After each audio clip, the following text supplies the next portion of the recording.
Ravi de vous retrouver sur Congo 26 Télévision pour une nouvelle édition d'information à la ligne de l'actualité. Ça passe au front pour l'armée régulière qui fait montre d'une grande détermination et d'un mental d'acier face aux terroristes rwandais. Les FARDC et les patriotes Wazalendo assurent sur l'offensive. L'Église de réveil du Congo se félicite des avancées significatives des FARDC face aux terroristes et des résultats jusque-là obtenus en réitérant son engagement de voir la paix revenir dans la partie orientale du pays. CHAN 2025, la compétition attendue en février, reportée au mois d'août prochain par la CAF. Selon ses experts techniques, les infrastructures et installations sportives des 3 pays organisateurs ne sont nullement au niveau d'accueillir ce championnat. Madame, Monsieur, bonsoir. Le président de la République a reçu dans son cabinet de travail à la cité de l'OUA l'envoyé spécial du président algérien Abdelak Saïd. L'échange a tourné autour de la situation sécuritaire dans l'Est, la coopération énergétique, économique et agricole. Échange fructueux selon cet émissaire du chef de l'État algérien, dans la mesure où il y a urgence de réactiver la haute commission mixte de coopération entre les 2 pays. Suivez. La République d'Algérie et la République démocratique du Congo entretiennent d'excellentes relations bilatérales d'amitié et de coopération à l'image de la proximité entre leurs chefs d'État respectifs. Les 2 pays frères veulent élargir leurs relations à travers une coopération axée sur l'économie pour l'intérêt commun. Ce mardi, le président de la République Félix Antoine Tshisekedi Tshilombo a reçu l'envoyé spécial de son homologue algérien Abdelmadjid Tebboune, accompagné d'une forte délégation. Ils ont échangé sur des questions liées au développement de ces 2 pays frères dans plusieurs domaines, notamment de l'énergie électrique et des ressources hydrauliques.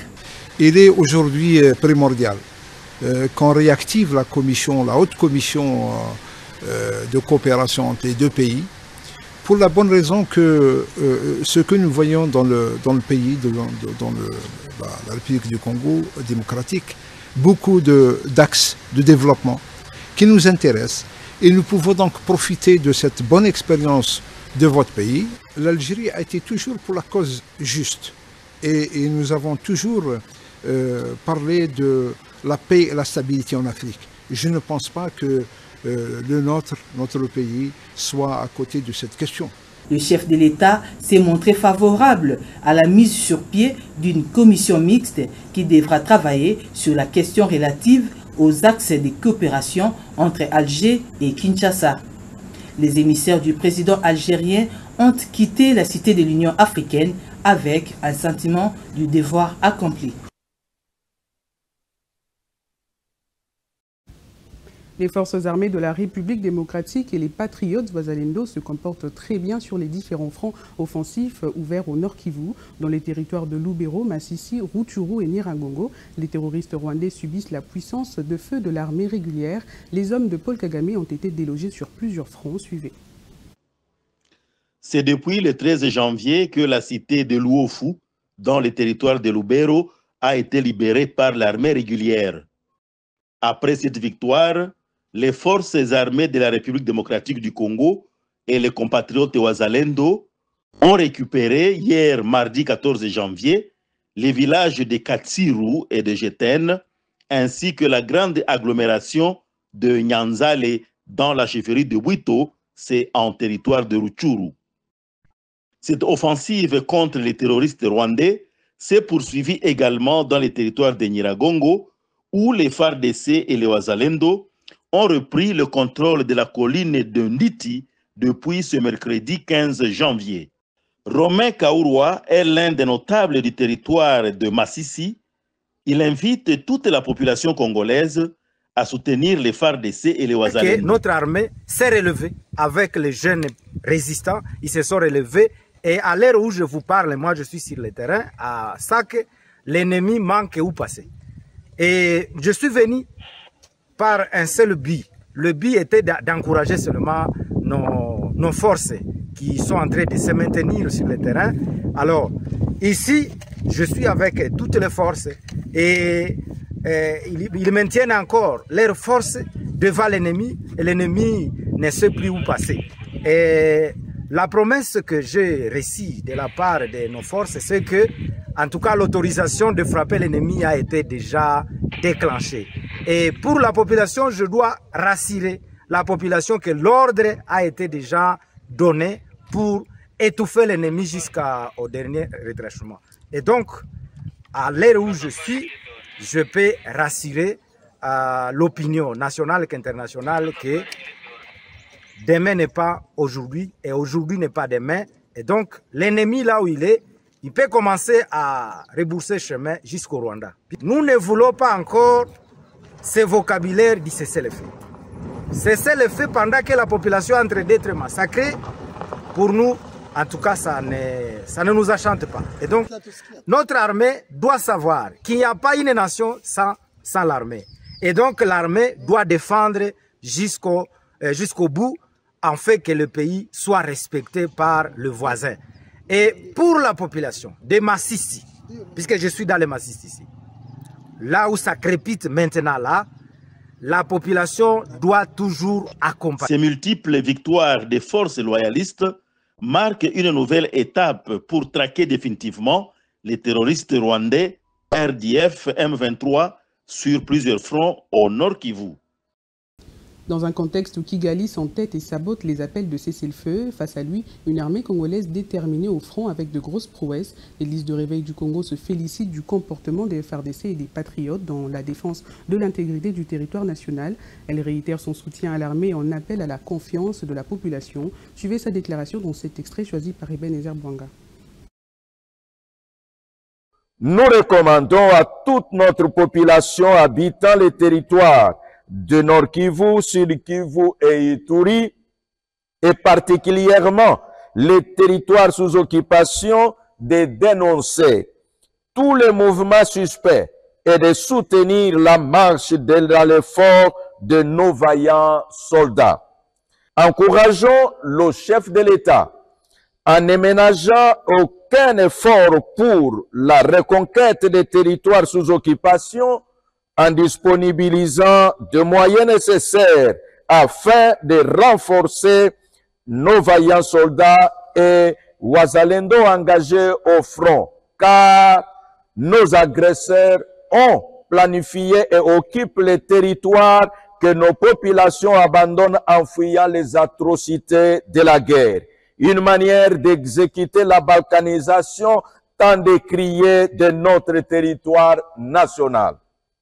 En rapport avec les réformes constitutionnelles annoncées, l'Église du Réveil du Congo, partenaire social de l'État, s'engage à soutenir les réformes constitutionnelles pour autant qu'elles prendront en compte les intérêts de notre peuple pour l'avènement d'une justice sociale distributive et l'instauration d'un état de droit réel. Les différentes couches de la société en Ituri se déclarent inquiets de la persistance de l'insécurité dans leur province. Malgré l'état de siège instauré depuis 3 ans, les différentes structures sociales autour du coordonnateur provincial de la société civile de l'Ituri ont émis le vœu de voir le gouvernement central vite agir afin de mettre fin à cette hémorragie. Joël Balinda pour le reportage. C'est au cours d'une rencontre extraordinaire organisée par cette structure citoyenne que des recommandations fermes ont été formulées par les parties prenantes par rapport à ce qui se passe depuis plus de 6 ans en province de l'Ituri. Les sécurités perpétrées par les groupes armés ne fait qu'accentuer les théories de la population et les mouvements de cette dernière dans les zones sécurisées. Ingénieur Dieudonné Lossa, coordonnateur provincial de la société civile Force Vive de l'Ituri, ce mardi 14 janvier 2025, rappelle le gouvernement congolais à ses responsabilités. Quand les gens meurent en Ituri, les communautés sont en train de dénoncer. Qui doit agir parce que la communauté n'a pas le moyen d'agir? C'est l'État congolais qui doit agir. Aujourd'hui, ceux qui affaiblissent même les chefs coutumiers, c'est parce qu'ils sont dépossédés de ces pouvoirs coutumiers qu'ils avaient hier. Il n'y a pas de tribunal coutumier ce qui rend les chefs moins puissants devant les petites histoires contre lesquelles les chefs déjà devaient agir au niveau local. Donc il a été recommandé aussi à ce qu'on rétablisse le pouvoir coutumier. Et il a été démontré que tous ces groupes armés qui naissent, qui continuent à semer des désolations en Ituri, il le faut parce que nous avons beaucoup de territoires vides où il n'y a presque pas la présence de l'État Parce que la présence de l'État se symbolise par les FARDC, par la police nationale congolaise. Ils ne sont pas là. Les terrains sont vides. Ce sont les groupes armés qui sont restés et qui font la loi. Donc, tant qu'on ne peut pas couvrir ces espaces, c'est qu'on expose la population à souffrir. Associer les communautés et disponibiliser de moyens conséquents pour initier des dialogues inter-étrans communautaires serait une voie de sortie dans la crise sécuritaire en province de l'Ituri, a déclaré M. Michel Metawane, président de toutes les 21 communautés de l'Ituri. Il s'est dénoté que la crise sécuritaire imposée aux peuples ituriens depuis 2017 par les groupes armés locaux et étrangers constitue un blocage pour le développement de cette jeune province. Les 3 sujets chinois arrêtés avec 400 000 $ américains et 10 lingots d'or sur la route de Bukavu à Lungu viennent d'être condamnés à 7 ans de prison et au paiement d'une amende de 600 000 $ américains. Le verdict a été rendu public par le tribunal de grande instance de Bukavu tard dans la nuit du mardi 14 janvier. Dit que les prévenus Cheng Changfu, Juan Linguo et Cheng Haiyan ont commis toutes ces 5 préventions en concours idéal. En conséquence, condamne chacun des prévenus susnommés à l'unique peine de 7 ans de servitude pénale principale. C'est à l'issue d'une audience en flagrance de 2 jours que ce verdict a été prononcé. Ces prévenus sont reconnus coupables des blanchiments des capitaux, séjour régulier en République démocratique du Congo, pillage de ressources minérales, détention illicite des substances minérales et achat non autorisé de minerais. Le juge a ordonné l'arrestation immédiate de Cheng Chang, Ruan Li et Cheng Hai, tous 3 de sujets chinois. Il a également ordonné la confiscation des 10 lingots d'or et que la somme d'argent soit versée au compte du trésor public logé à la Banque centrale du Congo.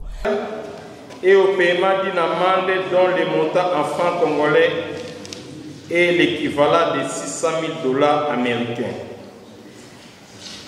Dit que tous ces prévenus sont interdits de séjour de façon définitive sur le territoire de la République démocratique du Congo après l'exécution de leur peine. Ordonne l'arrestation immédiate de tous ces 3 prévenus. Ordonne que la somme d'argent ainsi confisquée soit versée au compte du trésor public logé à la Banque centrale du Congo. La somme de 100 000 $ américains sera versée à la province du Sud-Kivu comme dommage à intérêt et 100 000 $ américains à la chefferie de Ouamuzimu. Ce procès intervient après que 17 autres Chinois arrêtés pour l'exploitation illicite de minerais dans la province du Sud-Kivu avaient été expulsés par la Direction générale des migrations de GEM vers leur pays d'origine en passant par le Rwanda. Fait dénoncer par le gouverneur Jean-Jacques Poroussi et les organisations de la société civile. Il l'a appris à ses dépens, le bandit reconnu coupable de terrorisme et d'association de malfaiteurs pour avoir amputé à la machette la main d'un jeune garçon dans la municipalité de Lemba. Le tribunal militaire garnison de Kinshasa Matete, siégeant en matière de flagrance, l'a condamné à mort et au paiement de 100 000 $ américains de dommages et intérêts. Suivez le verdict. À la question de savoir si le prévenu est coupable de faits infractionnels lui reprochés et peut encourir une condamnation pénale, le tribunal militaire de garnison de Kinshasa Matete, à la majorité devant de ses membres et par scrutin secret, répond par oui. À la question de savoir si le prévenu peut bénéficier des circonstances atténuantes, le tribunal militaire de garnison répond par non. Disant droit, dit établi, en fait comme en droit, les préventions des terrorismes et d'associations de malfaiteurs. En conséquence, le tribunal les condamne en les déclarant coupables à la peine de mort pour l'association de malfaiteurs, à la peine de 20 ans de ce tribunal principal pour terrorisme, faisant application de l'article 7 alinéa 1er du code pénal militaire, les condamnant à une peine la plus forte, soit celle de la mort. S'appuyant sur les intérêts civils, le tribunal déclare recevable et fondé l'action civile et condamne le prévenu au paiement de la somme de 100 000 $ américains payable en francs congolais pour tous les préjudices civils en tant que dommages et intérêts. Ainsi, jugé et prononcé en audience publique de ce mardi, 14e jour du mois de janvier de l'an 2025. Les travaux de construction de la rocade de Kinshasa évoluent à pas de géant. Pendant ce temps, des contraintes majeures surgissent et ne permettent pas une bonne évolution de chantier. À cet effet, une commission interministérielle commise à l'expropriation conduite par le secrétaire général des ITP était sur terrain samedi dernier afin de s'enquérir de l'évolution de ces travaux. Trésor Corneille Tambi et Jean-René Nkossi étaient sur place. C'est dans le but de veiller à la levée de la contrainte majeure liée aux expropriations, après les constats sur l'avancement de travaux de la construction des rocardes dans la zone périurbaine de Kinshasa, que le membre de la commission commis à cette tâche pour cause d'utilité publique sur ce projet a effectué une descente sur le terrain. Conduite par le secrétaire général aux ITP, les membres de la commission venus du ministère des ITP, des Affaires foncières, de l'aménagement du territoire, de l'urbanisme et habitat, de l'hôtel de ville et des communes traversées par le projet ont inspecté tous les tracés. Et guidée par l'équipe des environnementalistes, la commission a observé plusieurs arrêts aux endroits affectés par le projet. Il s'agit de bâtisses, de clôtures, des cimetières comme de terrains non lotis. Dans ses échanges avec le riverain, la commission, par le biais de son président, a appelé à s'approprier le projet, notamment en ne faisant pas obstruction à son exécution. La presse a été également invitée à jouer bien son rôle en informant correctement la population. Toutes les personnes impactées doivent être indemnisées. Évidemment, pour être indemnisées, il faudrait que les personnes impactées aient les documents en règle. Avoir les documents en règle, c'est-à-dire un acte de vente à la cité ne veut rien dire, il faut que ce soit confirmé par le ministère des Affaires foncières, qui remet les titres fonciers. Il y avait quelques incompréhensions, où certains riverains ne comprenaient pas le retard pour les expropriations, en fait, le paiement. On avait échangé avec vous, avec eux, ensemble, vous nous avez suivis. Moi, je crois que vous nous avez balisé le chemin. On leur a expliqué pourquoi il y avait un peu de retard, pourquoi ça s'est fait en retard et comment nous allons rattraper ces retards-là pour que tout le monde puisse être satisfait selon le gouvernement de la République. Après les villages Ngoudiabaka commence la partie périurbaine du projet. Et à rencontrer beaucoup moins de contraintes, le projet s'est vite développé et avance tant bien que mal.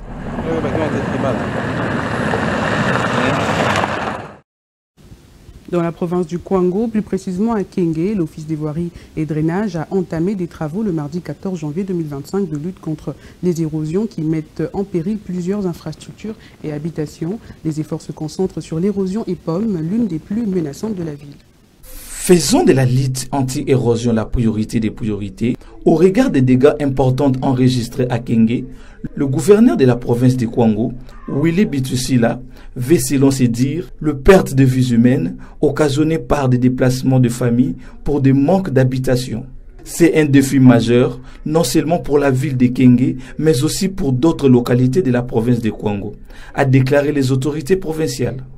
Selon l'Office de voirie et drainage, le projet prévoit la construction d'un collecteur de 950 mètres de long, 1,67 mètres de large et 1,90 mètres de haut, ainsi qu'un caniveau de 650 mètres de long, 0,80 mètres de large et 1,08 mètres de haut.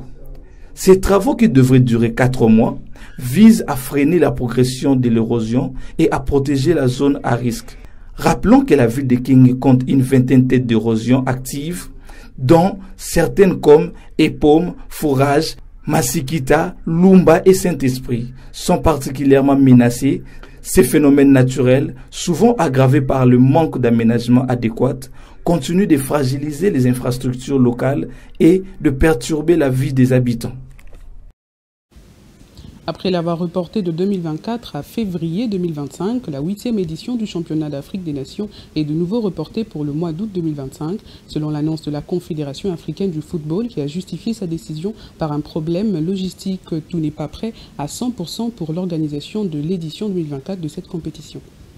Prévu pour le mois de février 2025, le championnat d'Afrique des Nations aura finalement lieu en août prochain. Selon un communiqué de la Confédération africaine de football, CAF, ses experts en infrastructure et techniques basés dans les 3 pays organisateurs, à savoir les Kenya, la Tanzanie et l'Ouganda, accordent 7 mois de plus pour leur permettre de bien achever les travaux afin d'accueillir la 8e édition du CHAN dans les conditions requises.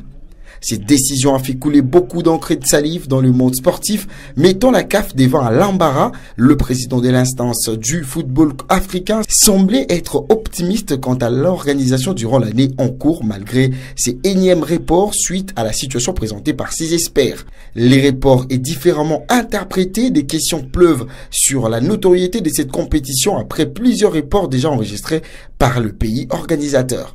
L'édition 2025, projetée finalement au mois d'août prochain, n'a pas encore des dates fixes. Celles-ci seront communiquées en temps voulu selon la CAF. Cette façon de faire, est-ce que marcher à tâtons ou de doute de la part de la CAF après l'expérience triste liée à la désignation des dates au mois de février prochain? Affaire à suivre. Ce journal est terminé, revoici ses grandes lignes. Ça passe au front pour l'armée régulière qui fait montre d'une grande détermination et d'un mental d'acier face aux terroristes rwandais. Les FARDC et les patriotes Wazalendo assurent sur l'offensive. En conséquence, l'armée rwandaise et son étiquette M23 délogée de certaines positions restent en perte de vitesse. L'Église de réveil du Congo se félicite des avancées significatives des FARDC face aux terroristes et des résultats jusque-là obtenus en réitérant son engagement de voir la paix revenir dans la partie orientale du pays. Vous avez suivi sa déclaration dans ce journal. CHAN 2025, la compétition attendue en février, reportée au mois d'août prochain par la CAF. Selon ses experts techniques, les infrastructures et installations sportives de 3 pays organisateurs ne sont nullement au niveau d'accueillir ce championnat. Excellente suite de programmes sur Congo 26 Télévision, la chaîne de l'unité nationale.